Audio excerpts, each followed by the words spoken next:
Monsieur le Président de la République, le 4 juillet dernier, vous receviez au Palais de l'Élysée 220 maires qui ont dû faire face quelques jours auparavant à des émeutes d'une rare intensité dans leur commune. En conclusion de ces échanges francs et directs de plus de 4 heures, vous avez expressément demandé aux élus locaux leur contribution écrite pour la rentrée de septembre. De cette façon, leur retour d'expérience vous permettrait de mieux comprendre et bien répondre à ces faits d'une grande gravité impliquant des milliers d'adolescents et de jeunes adultes. Aussi, ai-je souhaité, avec les élus qui m'accompagnent, vous adresser une doléance au nom des 30 000 habitants de notre commune de la banlieue parisienne. De cette façon, nous souhaitons vous exhorter à mettre en place, dans les meilleurs délais, un observatoire national permettant une géolocalisation des budgets publics. Grâce à cette donnée objective qui comptabiliserait les apports financiers de l'État, de la sécurité sociale et des collectivités locales, territoire par territoire, nous pourrons enfin avoir un débat public mature sur les vraies inégalités au sein de notre hexagone.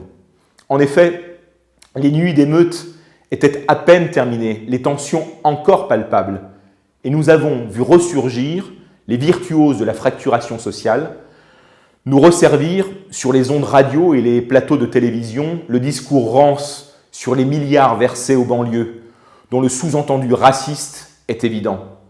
Entendre l'extrême droite opposer la France périphérique, des sous-préfectures, des zones rurales aux banlieues populaires n'est malheureusement pas surprenant, mais que d'autres élus de l'arc républicain leur embrayent le pas pour justifier l'absence de moyens supplémentaires pour les banlieues est effrayant. La réalité est bien différente. Les crédits de la politique de la ville sont limités inférieurs à 1% du budget de l'État pour des quartiers qui réunissent près de 10% de la population française et où sont concentrés les plus pauvres et les plus précaires de notre pays. En outre, les budgets de l'Agence nationale de rénovation urbaine, l'ANRU, ne sont pas des deniers issus des caisses de l'État, mais sont ceux à 96% d'Action Logement, l'ex 1%, et des bailleurs sociaux. Par le paiement de leurs loyers, ce sont donc les occupants des habitations à loyer modéré, les HLM, qui financent la rénovation de leurs habitations, des espaces et équipements publics à proximité de chez eux. Surtout, ces moyens ne viennent pas compenser l'inégale allocation des crédits de droit commun et des politiques régaliennes de l'État, écoles, universités, recherche, hôpital, transport, emploi, police-justice notamment. Là aussi, les disparités sont criantes et largement documentées par les sciences sociales. De plus, nos territoires, souvent situés en lisière des métropoles, ont subi de plein fouet, durant les 4 dernières décennies, des phénomènes de désindustrialisation et de gentrification avec une excessive concentration des richesses dans les villes-centres.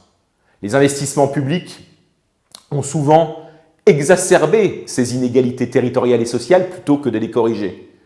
Ultime paradoxe, les agglomérations où l'on constate une spécialisation sociale inquiétante sont souvent d'importants contributeurs à la solidarité nationale sans que leur population en bénéficie à juste proportion. Les banlieues, les quartiers populaires ne jouissent pas d'un traitement de faveur. La discrimination positive n'existe que dans l'esprit de ceux qui la dénoncent. Les habitants de nos communes ne demandent pas de privilèges, ils veulent juste une égalité de traitement. Toutefois, le discours nauséabond sur les supposés milliards pour les banlieues, qui suscite parfois le ressentiment d'habitants d'autres territoires, eux aussi en souffrance, et qui délégitime la politique de la ville, a été tellement répété qu'il est de plus en plus difficile de le contester.